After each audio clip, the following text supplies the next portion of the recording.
जितनी जगह मिलेगी ना रोड पे लगा देगा।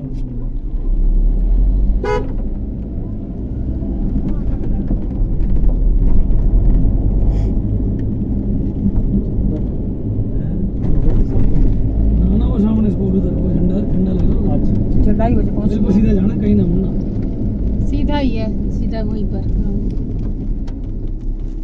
ये दूसरा गोल चक्कर था क्या? अभी तो नजदीक में जहाँ वो गोल चक्कर तो आगे था। अब फंस गए, बच्चे वाली बात नहीं है। कोई ना, जैसा भी लगे वैसे लगा लो। भाई गाड़ी जबरदस्त भीड़ हो रही है बाबा की कथा में,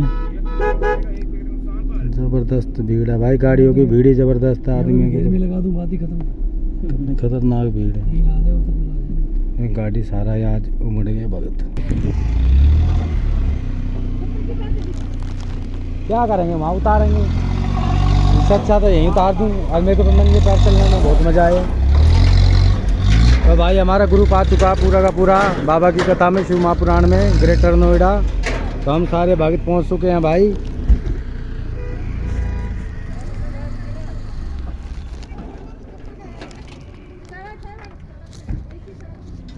और भाई हम सारे के सारे भगत पहुँच चुके हैं शिव महापुराण कथा ग्रेटर नोएडा सेक्टर 11 में। तो भाई चौथे दिन की आज शिव महापुराण कथा है। तो सारे भगत हम जा रहे हैं कथा में और कथा का आनंद उठाएंगे भाई। सारे शिव भगत पहुँचो कथा में ज़्यादा से ज़्यादा, और आगे आपको सारी की सारी कथा सुनाएंगे पूरी की पूरी। पंडाल में जाके पहुँच के डिटेल दिखाते हैं आप सबको। बाकी आपको यहाँ की लोकेशन भीड़ सारी दिखा देते हैं।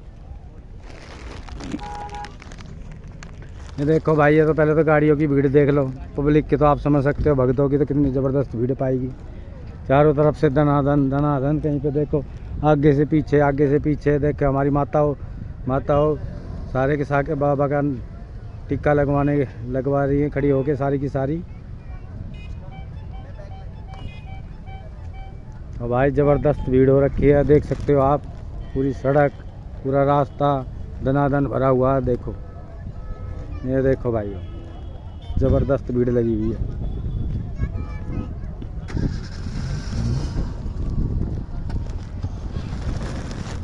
ऐसे है पन्नी।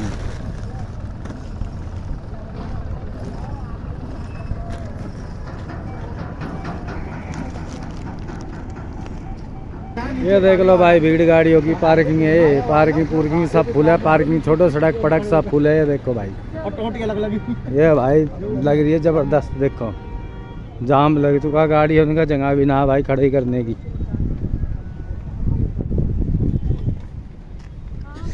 शंभू देखो भाई ज़बरदस्त। भाई टेम्पू वाले सारे के सारे परेशान हो रहे हैं, भीड़ लग रही है ज़बरदस्त। घोड़े के सारे अड़े पड़े हैं भाई।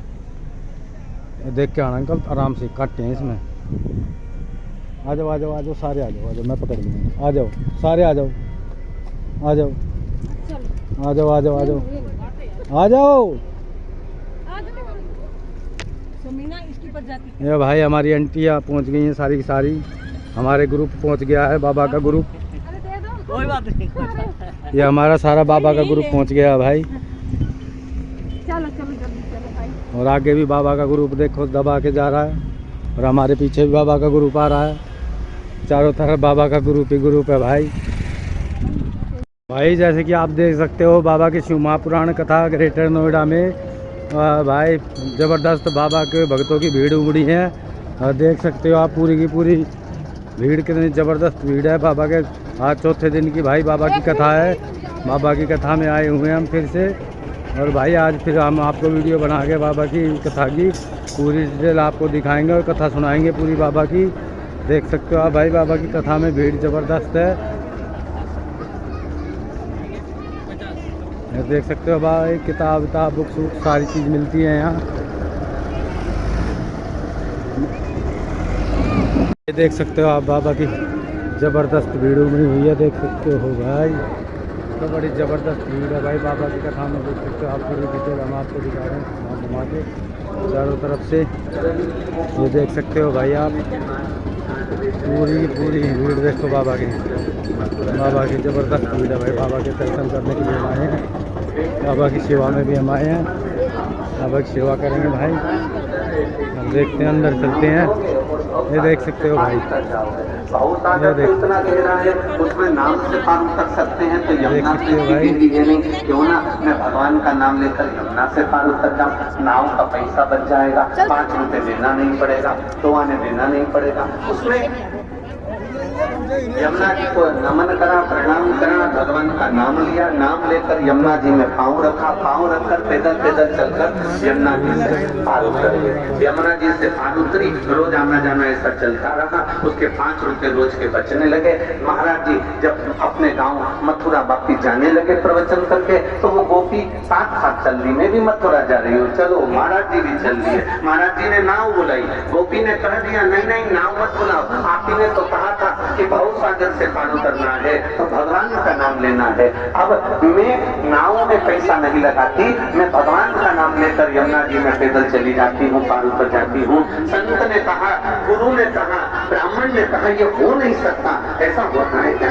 अरे डूब जाएंगे। नहीं नहीं महाराज नहीं डूबेंगे, तुम एक बार भगवान का नाम लेकर चलो तो सही। और संत ने जैसे भगवान का नाम लेकर जो यमुना जी में पाँव रखा तो संत तो डूबक डूबक डूबक डूबक डूबने लगे। गोपी ने हाथ पकड़ कर खींचा और गोपी भगवान का नाम लेकर पार उतर गई। अर्थात गोपी ने संत से पूछा कि तुमने बताया और मैं पैदल चलकर निकल गई और तुम इसमें डुबकी लगाने लगे, कारण क्या है? इतने में संत ने गोपी के चरण पकड़कर कहा, तूने मेरी वाणी पर विश्वास कर लिया और मैं उसकी कथा पर विश्वास नहीं कर पाया, इसलिए मैं डूब रहा और तू पार उतर रही है। हम कई बार भगवान की कथा सुनते जरूर हैं, हम कई बार भगवान के शब्दों को सुनते जरूर हैं, हम कई बार व्यासपीठ से कथाओं को सुनते जरूर हैं, पर कई बार हमारा विश्वास पक्का नहीं हो पाता। तुमने किसी को पशुपति व्रत बताया, उसने पशुपति व्रत करा और उसका काम हो गया, और तुम 3 बार 4 बार पशुपति व्रत कर चुकी, काम नहीं हुआ। उसका कारण है कि उसका विश्वास तेरी वाणी पर पक्का हो गया और तेरा विश्वास शंकर पर आज तक पक्का नहीं हो पाया। वो विश्वास कहाँ से लाओगे? उसकी दृढ़ता हमको चाहिए, उसका भरोसा हमको चाहिए। माता जी थोड़ा सा एक पत्र आया है, देखिए बेटा, थोड़ा सा वही पीछे बेटा, आगे चले गए, हो गई। अरे आंटी वहाँ पहुँच गई। मेरा नाम पूजा राणा है, पति का नाम यशवीर सिंह राणा है। हम ग्राम ततारपुर NTPC दादरी जिला गौतम बुद्ध नगर की रहने वाली हूँ। कहीं बैठी हो तो हाथ हिलाइएगा, अगर कहीं बैठी हो तो हाथ हिलाइएगा, दोनों हाथ ऐसे हिला देना कहीं पर बैठी हो तो। मेरा नाम पूजा राणा, पति का नाम यशवीर सिंह, आप ही हैं, दोनों हाथ हिला दे, यशवीर सिंह राणा। हम ग्राम ततारपुर NTPC दादरी जिला गौतम बुद्ध नगर की रहने वाली। एक बार फिर से हाथ हिला दो माता जी, फिर से हाथ हिला दो, ठीक है, दिख रहे हो। भोले बाबा की भक्ति रोज करती हूँ, पर शिव की भक्ति आज भी देखने को मिली है गुरु जी। मेरा बेटा बहुत बीमार रहने लगा। 2022 में जुलाई माह से वह स्कूल भी नहीं जा रहा था। डॉक्टर को दिखाया तो वह इन्फेक्शन बता रहे थे। हमें 4-5 महीने बीत गए। गुरुजी, हमारा बेटा दिन के दिन ज्यादा बीमार रहने लगा। यशोदा हॉस्पिटल के पेट के डॉक्टर को दिखाया तो वह बोला कि इसके पेट का अल्ट्रासाउंड कराना पड़ेगा। अल्ट्रासाउंड कराया तो उसमें इसके पेट में गांठ निकली, जिस गांठ की आकृति 9 mm की थी, और डॉक्टर बोले ये गांठ इसकी 9 mm की है और ये जरूर टीबी की गांठ है। डॉक्टर ने कहा टीबी की गांठ लग रही है। जब यह बात हमने सुनी तो हम परेशान हो गए। डॉक्टर ने चेकअप लिख दिया और चेकअप पर चेकअप होने लगे, पर उसको आराम नहीं लगा। दूसरी जगह दिखाया, वहां पर भी गठान बताई। अब हम दवाई लेकर वापस आ गए। डॉक्टर कहता है कि और भी जांचें होंगी। हमने दूसरे दिन ही सोमवार का व्रत पड़ गया, और सोमवार का व्रत पड़ा तो हमने पशुपति व्रत आपके मुख से टीवी पर सुना था, वो करना प्रारंभ किया। पशुपति व्रत करने के बाद पहला पशुपति व्रत हुआ और हमने फिर वापिस इसको जल का आचमन कराकर बेलपत्री जेब में रखकर इसका वापिस अल्ट्रासाउंड कराया और बाबा की कृपा देखिए गुरुदेव, शिव ने हमारा हाथ पकड़ लिया। दूसरी बार जब जांच हुई, अल्ट्रासाउंड हुआ, तो उसमें ना तो गांठ आई और ना टीवी आई। बाबा की कृपा से हम बच गए, इसलिए बाबा को यहाँ प्रणाम करने आए। अब ठीक है बाबू, हर हर महादेव। विराजिए विराजिए, श्री शिवाय नमस्ते। ये शिव तत्व है, उसके प्रति करा गया भरोसा, उसके प्रति करा गया विश्वास, उसके प्रति रखी गई दृढ़ता, उसके प्रति रखा गया विश्वास कभी टूटता नहीं, वो टूटेगा नहीं। आप उसके भरोसे रहना प्रारंभ करिए, आपकी श्रद्धा भक्ति में डूबना प्रारंभ करिए। खाली न जाता कोई दर से तुम्हारे, खाली न जाता कोई दर से तुम्हारे, मैं भी खड़ा हूँ नन्ही बाहें पसारे, मैं भी खड़ी हूँ नन्ही बाहें पसारे, अपने हृदय से लगा लो गिरी जा रही हो, उठा लो बोले अपने दर से अब तो न लो, गिरा जा रहा उठा लो। हम उसके दरवाजे पर आए, उसकी चौखट पर आए, उसके द्वार पर पहुंचे, विश्वास से और फिर वो चौथे वापस से देख रहे हो भाई, जबरदस्त भीड़ है, कई लाखों, कम से कम 5 से 10 लाख आदमी उधर ही आ जाओ, उधर ही सही है, साइड में कोने पे ना, ठीक है।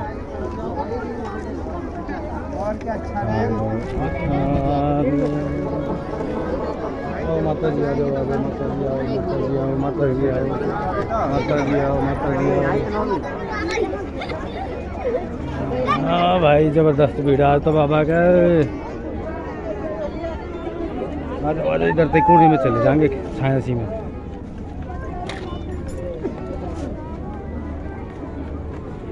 आजा बेटा, देख रहे हो भाई, देख रहे हो। और कुछ हमारे यहाँ देख लो भाई, जबरदस्त भीड़ है बाबा की नगरी में।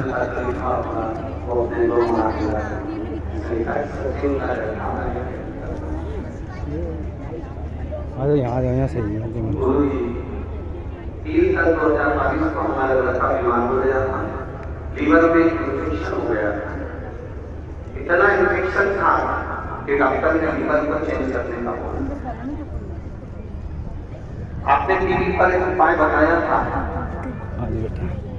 कच्चे सेब का, वो उपाय करना हमने प्रारंभ किया। डॉक्टर इन्फेक्शन इतना था कि लीवर को चेंज करने का बोल रहा था, और टीवी पर सुना हुआ मात्र एक उपाय हमने करना प्रारंभ करा, और बाबा की कृपा का भाई देखो, सारे पंडाल मेरे लड़के और बाहर दूर दूर तक देख सकते हो आप, दूर दूर तक भीड़ राधे राधे। जिसने पत्र लिखा है वो दोनों हाथ से हिला दिया, आप ही हैं, दोनों हाथ हिला दो, हाथ हिला दो। श्री शिवाय नमस्ते, बैठ जाइए। हर हर महादेव। एक भरोसा, एक दृढ़ता, एक विश्वास। अब इसमें सीवर वाला महाराज तुम्हारे पास में नहीं था, ना सीवर वाला महाराज तुम्हारे साथ में था। केवल अगर था तो तुम्हारा विश्वास, तुम्हारी दृढ़ता और तुम्हारा भरोसा तुम्हारे साथ में था, जिसने तुमको विजेता प्रदान कर दी, जिसने तुमको। हम कितना भरोसा कर रहे हैं अपने वाले, हम कितनी बैठ जाओ माता जी, बैठ जाओ थोड़ी देर में, ना तो बैठने की जगह ना भरोसे मिलेगी। पर भगवान को रिझा रहे हैं, हम किस भरोसे पर परमात्मा को रिझाने का प्रयास कर रहे हैं, जरा विचार करिए।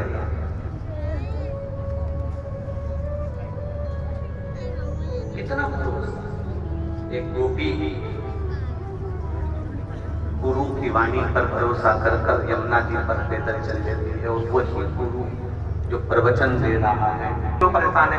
अरे भोलेनाथ जी का क्या है, कहीं पर भी चले जाते हैं, किसी को भी देख लेते हैं, एक लोटा कोई पानी चढ़ाते दिखता है, तुरंत खड़े होकर कह देते हैं जा तेरे पास में संपदा की कभी कमी नहीं होगी। अब वो तो के आ जाते हैं, लक्ष्मी जी कर रही, इतनी ड्यूटी बढ़ गई, इतनी ड्यूटी बढ़ गई कि मुझे दौड़ दौड़ कर उनके संपदा देने जाना पड़ता है। मेरी परेशान, अब ये दोनों परेशान होकर ब्रह्मा जी के पास आए। अब ब्रह्मदेव ने कहा प्रभु, इतने में सरस्वती जी बोली स्वामी स्वामी स्वामी। स्वामी जी ने कहा क्या बात है? ब्रह्मदेव बोले तुम दोनों आज मेरे पास किस लिए आई हो? सरस्वती जी बोली मैं बहुत परेशान हो गई। लक्ष्मी जी बोली मैं भी परेशान हो गई। सरस्वती जी बोली क्यों परेशान हो गई? तो कहा कि शंकर जी का गुणगान गाते गाते अब कोई आप एक माता ने कल पत्र लिखा था, उस पत्र में लिखा था कि अगर मैं पूरी जिंदगी शंकर का गुण, आपने वो बड़ा पत्र देखा था, उस पत्र में लिखा था कि अगर मैं पूरी जिंदगी शिव का गुणगान गाती रहूं कि शंकर जी ने क्या क्या दिया है तो वर्णन नहीं कर सकते। जब इंसान की यह हालत है तो देवताओं की क्या हालत होगी? तो सरस्वती जी ने कहा मैं गुणगान कर करके थक गई, लक्ष्मी जी करी मैं दे के थक गए। इसलिए ब्रह्मा जी तुरंत उठकर बोले तुम दोनों से ज्यादा मैं परेशान, तुम दोनों से ज्यादा मैं परेशान हूँ। तो इतने में तुरंत लक्ष्मी और सरस्वती जी ने पूछा तुम कैसे परेशान हो? ब्रह्मा जी बोले मैंने किसी के भाग्य में लिख दिया कि ये जिंदगी भर ठोकर खाएगा, ये जिंदगी भर रोएगा, ये जिंदगी भर तकलीफ भोगेगा, इसको ये रोग आएगा, इस रोग में ये बीमार होकर समाप्त हो जाएगा। मैंने इसके भाग्य में इतना इतना लिखा, और वो एक लोटा पानी लेके शंकर जी के मंदिर पहुंच गया और शंकर जी ने उसका भाग्य बदल दिया। मेरी लिखनी को फिर भी अगर आप कह रहे हो तो मैं बात करती हूँ। पार्वती जी भी शिव जी के पास गई, लक्ष्मी सरस्वती ब्रह्मा तीनों चारों शिव जी के पास गए, भोलेनाथ जी को एक लोटा जल चढ़ाया। शंकर जी प्रसन्न हो गए, प्रसन्न होते से बोले मामा तुम्हें क्या चाहिए? इतने में ब्रह्मा जी बोले तुम ही देख लो जल्दी जल्दी। एक सेकंड हुआ बस उन्होंने पानी चढ़ाया और वो बोल दिया मांग क्या चाहिए। अब इतने में पार्वती जी बोली प्रभु बस इतना सा चाहिए। ब्रह्मा जी बड़े दुखी हैं, क्यों? इनने भाग्य में लिखा किसको ये दुख आएगा, इनने भाग्य में लिखा किसकी औलाद नहीं होगी, इनने भाग्य में लिखा किसकी ये बीमारी आएगी, तुमने पलट क्यों दिया?